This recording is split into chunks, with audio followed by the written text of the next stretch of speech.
Welcome, everyone. We are here again with such an exciting interview for you today.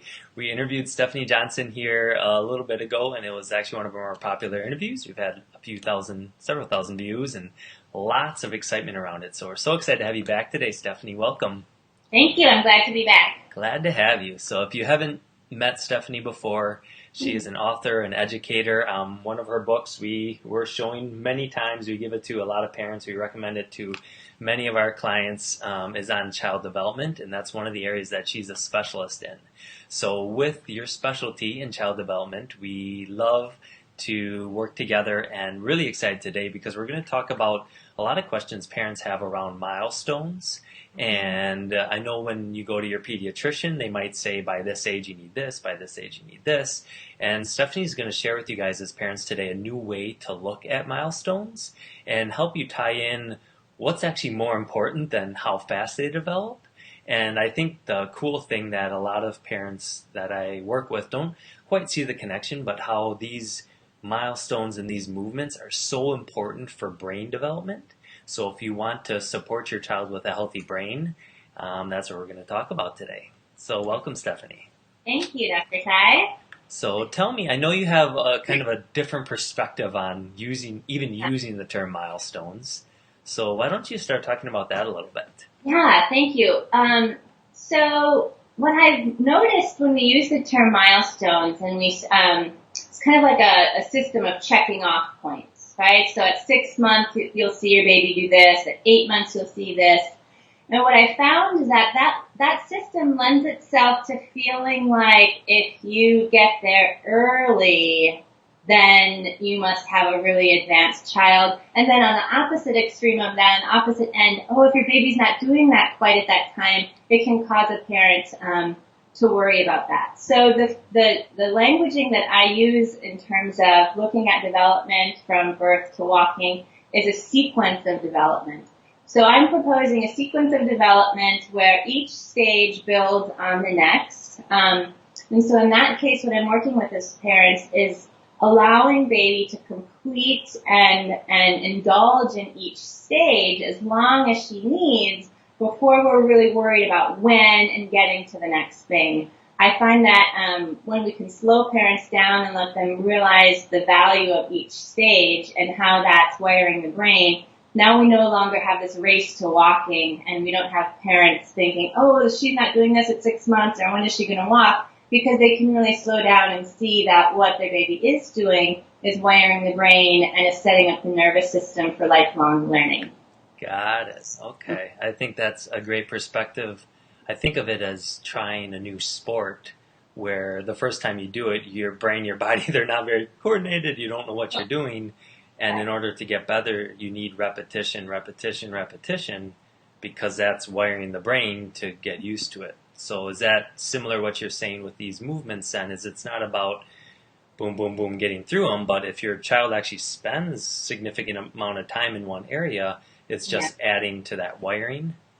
It's adding to the wiring, and what people don't appreciate about these movements is that the brain and the nervous system is wiring through the movements. Mm-hmm. So where we once thought the goal is to get to a certain end mark as soon as possible, whether they skip things or not, now we're starting to learn that, actually, optimal nervous system development is done via the movement. And what I found is that many parents don't understand the connection, like you said, between the wiring of the nervous system and the movements. So I'll give you one example, like a real concrete example. Just keep in mind that any skills that are learned on the floor will become as natural as breathing and swallowing, right? So floor time is really important. We can talk about tummy time in a bit. But floor time is important because any movement pattern or any skill that's developed there will become as simple and as natural as blinking and swallowing for a child when they're older and in school. So for example, at about 4 months, you'll see your baby have this kind of like stance, two hands on the floor. Yeah? And I can show you. If I come back, I can show you. So I have my 2 hands on the floor and I have my toy in front of me. Yeah?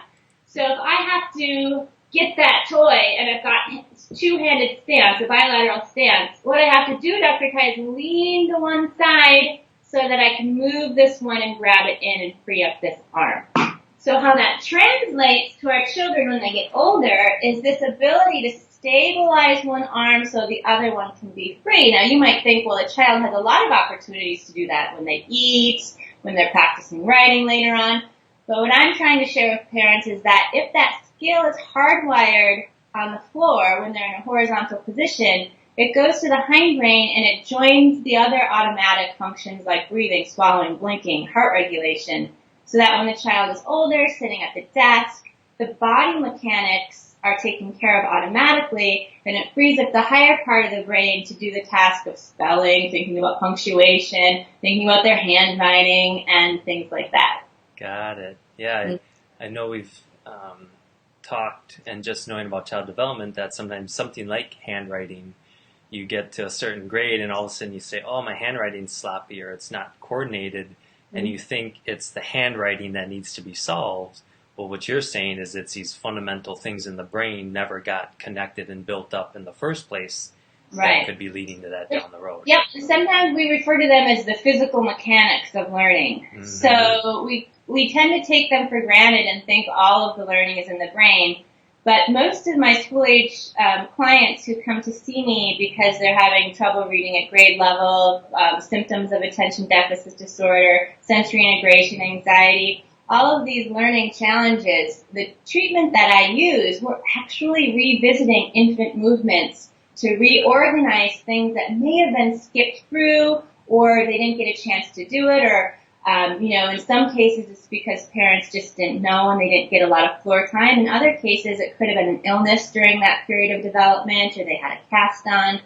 But what I realized when I'm treating the school-age children is that the system is disorganized. There's no dysfunction and there's no deficit. It's just not organized optimally. So in this room all afternoon, I'm rolling around on the floor with school-age children to revisit these early steps. And so what a great opportunity for us to share with parents the value of letting the babies go through them in the first place, just to kind of set up for optimal development. Wonderful. So when you say letting the babies go through that, what would some examples be that parents can or should be doing, and maybe some things that you see that are compromising that ability? Yeah, really good question. So it's been documented that American babies spend 2/3 of their day in an apparatus that restricts their movements. So we know what these are. Sometimes they're necessary because they're car seats, and sometimes they're necessary so mom's hands can be free. But when you put it all together, it's 2/3 of a baby's day where they're not allowed to have their free movement on the horizontal surface of the floor, which is where all of this important wiring is going on. And so what I love to share with parents is that we will use the car seat for driving only, with a little wiggle room. If like you have one who's sleeping, you just don't want to wake them up. Understandable. It's freezing out. You got to keep them warm. All these things are understandable. But just start being aware of, gosh, how many hours is my baby unable to just move and wire her nervous system? Another thing I like to share is the use of the jolly jumpers and the exercisers and the bouncers and the seats that hold the children up. While they can be pretty seductive for busy parents who need a safe place for baby while they maybe take care of another child, take a shower, cook dinner, there are also other ways you can keep baby safe on the floor while they're getting their time. And I know that these have kind of gone out of fashion, but I like those old school pack and plays, right? Because it's a firm, flat surface for baby. They're safe from the dog, from other toddlers, but their movement isn't restricted. So trying to help parents find ways that during downtime when babies are playing, we really want them on back or tummy or on their sides, being able to move and not restricted or upright, because that horizontal axis is really the baby's home, and that's where their body and nervous system is orienting around in order to build the to then be upright later. Yeah, we see that same thing with some of the jumpers or like bumble seat or whatever it is that the baby hasn't developed their own core strength. So when you're forcing them to be upright, it's actually putting a lot of undue pressure and undue stress that shouldn't be there on their developing spine. Yeah, so you have a really good vantage point of talking about how it puts undue stress and limits their physical development. And then if we add on top of that, when the baby is upright, we're accessing higher parts of the brain that really aren't scheduled to be wired and developed until later. And so the positioning of the body helps us know what part of the brain is being developed. And so since we know we want the hindbrain to develop first, sometimes it's even so-called reptilian brain, and that is helpful because when babies are on the floor, like a reptile is, rolling, doing their thing, then we know hindbrain is being developed. Now, if the baby is sat up in the bumbo, you spoke about all the physical detriments there could be, but now also we're using the cortex.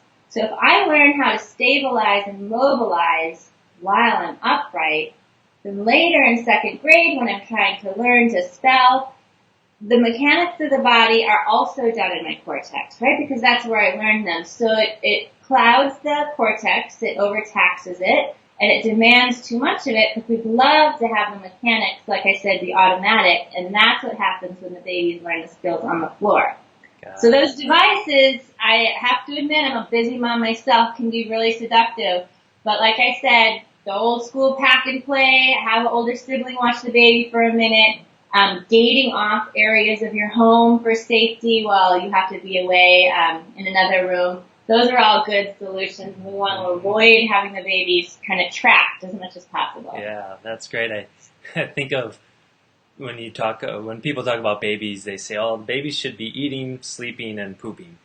But actually, they should be moving as well, right? And I picture when you say, well, if they're spending 2/3 of their day in some sort of confined position, but they still have to sleep a whole bunch of the day, like suddenly that movement category doesn't even get addressed. So I see how vital that is.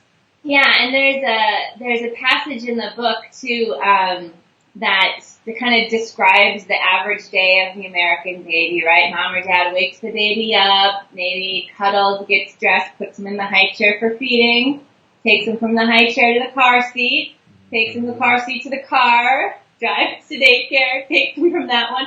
And so we go on and on and on and on and like this, and maybe the baby has had 20, 30 minutes on the floor to play, maybe in one day. And like I said, some of those, the car seat, we can't do much about because babies have to be safe in it, but I just remind parents it's just for driving.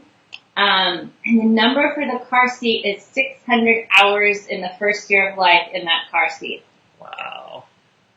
Yeah, and so I'm sure you guys do this in your practice too, just encouraging moms and teaching moms about other options like wearing them close to their body. My son was of wearing age in the winter, and I thought, how am I going to do this? I used to just wear his carrier under my coat, right? So I'd be driving to Target with the carrier on. He'd be safe in the car seat, and then I'd scoop him up, put him in the carrier. It was actually my dad's coat. I wore like this big old Papa Bear coat, and go in. And that took a lot of practice, and I had to figure out how am I going to not use the car seat because it seems like such a convenience. But there's so much value in having your baby be by you, feel you walking versus being taken around in that little bucket. Yeah, and I imagine the security and the emotional, the bonding, everything that takes place there too. Mm-hmm.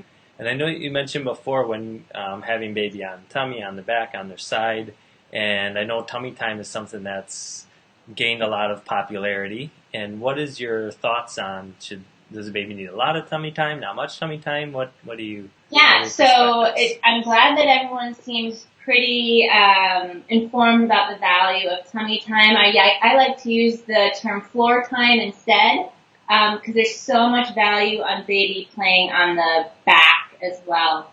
And so I sort of tell parents there's increments of development. So from 0 to about 3 or 4 months, I say short, frequent bursts of tummy time, and that can be on you guys while you're laying down. Yeah? Then the rest of the time, I really like for those very little ones to be on their back, Dr. Ty, and I'll tell you why, because I'm sure your audience numbers are on their back, right? But here's why. When they're on their back, hope you can see my baby, they can start to fold their limbs into the center. And this finding the center is very important for being able to self-soothe. And it's really important for being able to pull things into them. So imagine a baby on their tummy, like I showed you when I got down on the floor. Their whole world revolves around this, right? They want to pull things in. And to develop that ability to pull things in, you have to be on your back. Your tummy is going to develop all this beautiful spine strength and lifting of the head, as we know. But you'll be more comfortable playing on your tummy if you develop the strength to pull things in as well. So, and I could go on and on and on about the values of back time. So I like to have kind of a rotation. Of course, when the babies are bigger, they're going to be able to roll wherever they want to go anyway. But for that first 4 months, short, frequent bursts on you, and a substantial amount of time on the back is what I like to see. Okay. Can you speak to if a baby's on their back a lot? I think some parents might get the impression we've seen babies with flat heads, right? Can you share what you actually see as causing flat heads more often than just that time on their back? Yeah, it's a really common concern. So when families come see me, I have the luxury of this space, and I can say, well, Mom and Dad, get on the floor. Go on your back for me. And so if you're in the audience right now, and you can, just get on the floor. And what you'll notice is that, look at this. You can move your head from side to side. Huh? Where you cannot move your head to side is if you are in this position. Yeah, do you see this position? If I'm in my car seat, and I've got that nice little safety for my neck, right? We've got those, and you try to track stimulus and move, you cannot. And so children really are in that position 600 hours a year. It's much more likely that that is contributing to the flat head than being on their back. Because a child on their back doesn't, right? They're free to move their head. And you can really sense that when you lay on the floor and move your own skull around, that, oh yeah, I can see where that wouldn't be the case. Right, you can actually feel it start to shape. Yeah, you can feel it start to shape. Mm-hmm. It's these positions where they're kind of stuck in a 45-degree angle, which isn't conducive really to feeling out gravity and orienting yourself anyway. So I think it's the car seat that is more likely to be a culprit for that flat head. Understandable concern, though, because I get a lot of calls about that. Right. And the padding is great for safety. Yeah, it's going to keep your baby safe in an accident, which is what it's designed to do, but not designed for optimal development. So. Exactly, and so therefore we just use it when they're at risk of that accident perhaps happening. And so while your older sibling is at gymnastics or piano lessons, they're safe, so they don't need to be in the car seat for that. Mm-hmm. They can be held, they can be on the floor, we figure something else out. Okay. I think it's the overuse of the car seat that we're really talking about, because of course they need to be used.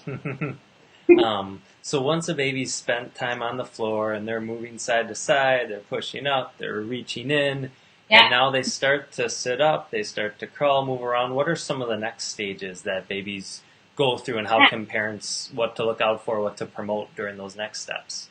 Yeah, so this marker is a big one. This is a 4-month marker where they're going to be bilateral and they start to lean. And shortly after that, they'll start to rotate and roll themselves.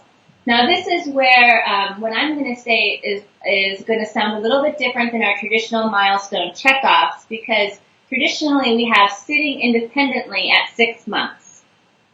And so that might be true for like a quick sitting, if everyone's having dinner and baby needs to sit for a little bit in the high chair, they might be able to kind of like hoist them, like be up for a minute. Mm-hmm. They're really in no position physically ready for the sitting up. And I'll tell you why, Dr. Ty, because that full rolling to both sides is getting their lateral strength ready. And then also the lizard crawling that we like to see them do must precede the sitting so that they can get their core nice and strong. When they're pushing those little feet into the floor doing their lizard crawl, their tummies are getting so strong, right? So what I like to tell parents is, maybe at 6 months you can sit them in the high chair, like I said, but you don't want to sit them in the middle of the floor and just be like, okay, 6 months, let's see what happens.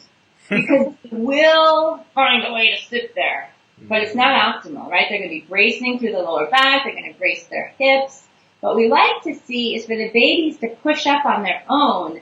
And so I'm constantly telling parents they will learn how to sit.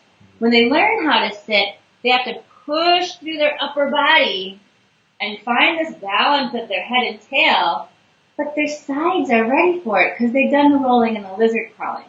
So if you've done rolling and lizard crawling, you're probably not going to push yourself up till 9 or 10 months, and that's much further past the 6-month marker. So I think that's the one I get the most questions about is, oh my gosh, they're not sitting. And I'm always telling parents, be patient. What are they doing? They're gaining strength for sitting.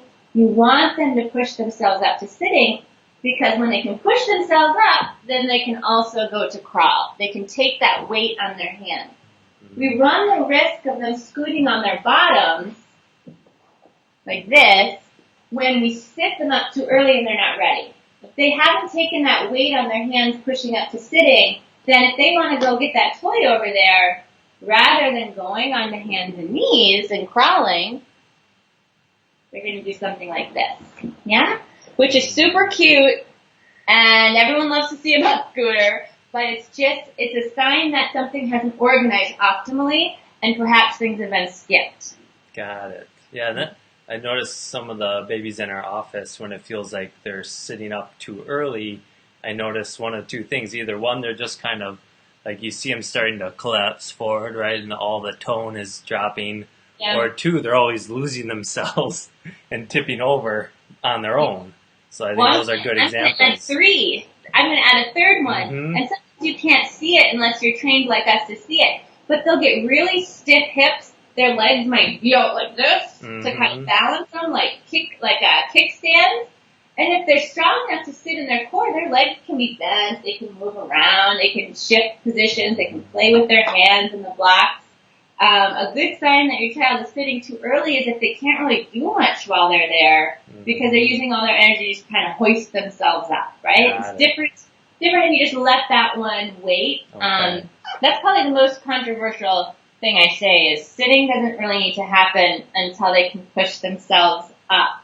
But I think once parents understand the reasoning and the mechanics of that, then it doesn't seem so ridiculous to let them wait for that one. Yeah. And to keep in mind, as we talked about in the beginning of this interview, is it's not only the physical piece that we're concerned about, but it's their brain development, and letting them push themselves up gives that lower brain time to really solidify before they start activating the frontal brain for future. That's going to set them up for better learning in the future.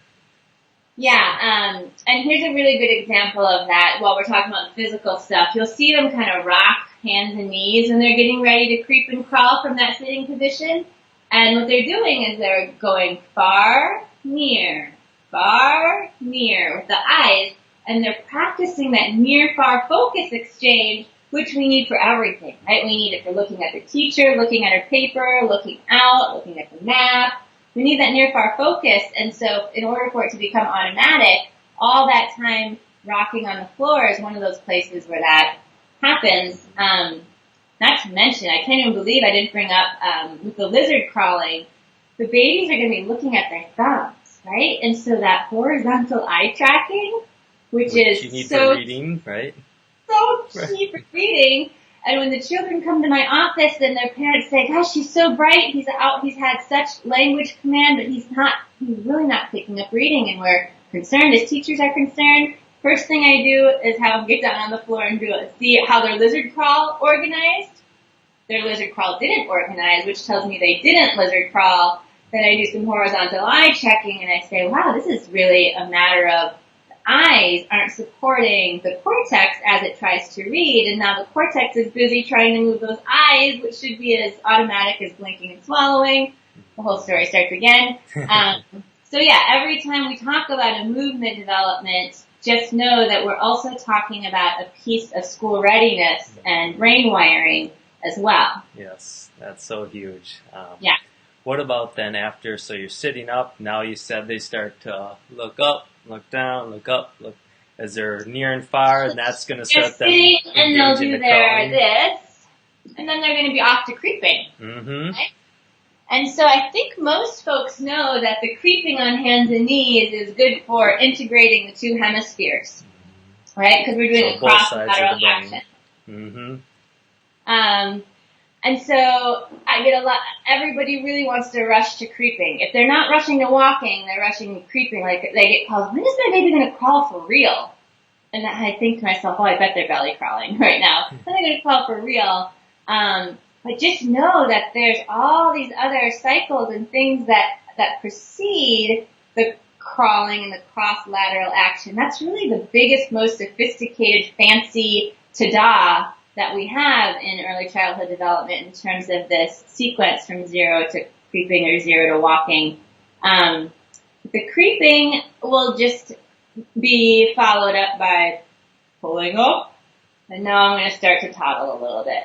But I don't really need to see that happening until between 12 or 15 months. Lots of parenting books will wrap things up in a year. They like to wrap things up in a year. Your baby will be walking by a year, which is nice and tidy, right? Then you're packaging things up. But it's not very sound information for parents. And in my little group of colleagues, we used to joke when we were all having our babies that while most people are bragging about how early their children walked, we're on Facebook like, oh my gosh, my baby didn't walk until he was 16, being braggadocious about how long it took. So that rush is a real thing. But I say walking by 15 or 16 months, as long as they've done the other things, is a perfect time to start walking. Wonderful. And do you see any significant red flags or anything that parents can be looking out for along the way? Or maybe they have an older child right now and they want to reflect back. Anything that would be more noticeable in your mind that they should be looking out for? Well, for the older children, parents kind of know what behaviors are making them curious, and so sometimes it's useful to backtrack and say, oh, I wonder what they missed. And sometimes it's not very useful to play detective work like that. It can make one feel kind of bad about one's parenting. So what I like to say is if you're noticing something or you remember that your child didn't do something, you're just learning about this now, the beauty is that if you get your child back on the floor, which is what I do with my school-age clients, the brain will start to reorganize. So anytime you can initiate play that happens on the floor going through the tunnel, now we're pretending like we're snakes, we're going to have a lizard race. For the length of this song, nobody can walk on their feet. There's fun ways to make sure your child is getting back on the floor, rolling up and down the hills outside. Any way we can get them off their feet and back on that horizontal axis can really help reorganize and buff things out in a fun way without having to seek therapeutic counsel yet. Got it. For the babies, I say, I think it's important for us to know that if we get out of their way and provide the space, they are wired to go through all these movements naturally. And if you see your baby is kind of has stiff limbs and it's hard for them to move, that might be an indication to go see somebody like you or call me. Because when the limbs aren't able to move, and you can tell this even in a newborn if they have a tendency to be kind of stiff or have really high tone, it's going to be tricky for them to move through all of the other milestones. So I guess that's what I look for, is a balance between extension tone, which is a straightening, and folding tone. And if they have that balance, it's most likely that they'll move through things so long as they have the time and space, and that you're not walking them, at 8 months, putting them on their feet, walking them across to grandpa or something. We want to avoid teaching things they're not ready for. Got it. I think those are huge tips, and I think if you are a parent watching, and like you said, it's easy to look back and say, oh man, I can't believe I didn't know this, but it's something that the reason we get so passionate about sharing these things is because so many parents don't know this, because I think with our, it used to happen so naturally when we were thousands of years ago, when we put our baby on the ground outside and everything happened, and society's changed so quick, and it's influenced this ability for our babies to develop, like you said, when they're spending 2/3 of the day confined. You have to be more on the leading edge or looking into the brain science in this new respect to really realize why this change has happened. And that's why unless you're actively seeking this information, you're not going to get it. So. No, you're not going to get it, and you won't get it at places where you would think. I can't tell you, Dr. Ty, how many parents of older children say to me, this seems pretty basic. How come nobody told me this when he was a baby? And I was struggling with that for a while too, because I thought, why aren't, but what I've decided, or what I've learned is that we are all learning, and nobody is really, teaching this or knowing this quite yet. There's very few people, so it's brand new, and I like to remind families that we're always learning new things, and it wasn't so long ago that the baby sloshed around in the back seat while we drove, or we were smoking while we were pregnant. And so it is my hope in 20, 30 years we look back and we say, I can't believe we put them in the Jolly Jumpers. I can't believe we put them in those bumbos. And we look back and are horrified by it. And that will take some time. But just to remember that professionals are constantly learning too. And so I don't know about you, but I'm pretty sure my mom and all her friends were smoking and drinking, and it wasn't frowned upon while pregnant with us. And now that's pretty frowned upon. And as a society, we've decided, let's try to tell moms to not do that. Let's help moms not do that. That's not healthy for babies. So I feel like that's the stage we're in right now. We're just starting to get the word out and just starting to tell moms, let's let them move a little bit more. Yeah, and I get so excited because I know how powerful it is when our babies, and we're designed to develop optimally, right? And it's only when these things get removed that all of a sudden these learning issues come up, or reading or writing in school, and social skills. All these things get influenced down the road, that if we can intervene early and teach these skills early, or even if a parent is struggling with some of these skills later in life, actually knowing the root cause of it, why it's happening and what they can do about it. I think that's so empowering for you guys as parents out there watching. So we appreciate you being on today, Stephanie, and another opportunity to interview you. Thank you, Dr. Ty. Yeah, so if you guys, as you're watching this out there as parents, if you do have questions, feel free to put any questions in the comments below. And we'll also, again, we'll put your info in Stephanie as far as links, how they can get a hold of you. Like we said, we definitely recommend reaching out to Stephanie with developmental questions. Her Baby Bear book, as mentioned, is a wonderful resource for parents and going really in depth. And the cool thing is it's well written. There's lots of pictures going into really the details of what we're talking about today. So if you're a parent looking for a really comprehensive resource, that book is wonderful. So thank you guys for watching. It's read even if you're tired, Dr. Ty. We wrote it so even the most tired parent could find something useful in there. Exactly. And the nice thing is, even if you're tired, you're doing these things, it's going to make your job easier. As you go through life. This is like the easiest parenting advice. It's like, don't do anything, just put them on the floor. Just put them on the floor and let them roll around. Oh, sweet. All right. All right. Well, thanks again, Stephanie. Thank you. See you soon, Dr. Ty. See you guys. Bye-bye. Bye.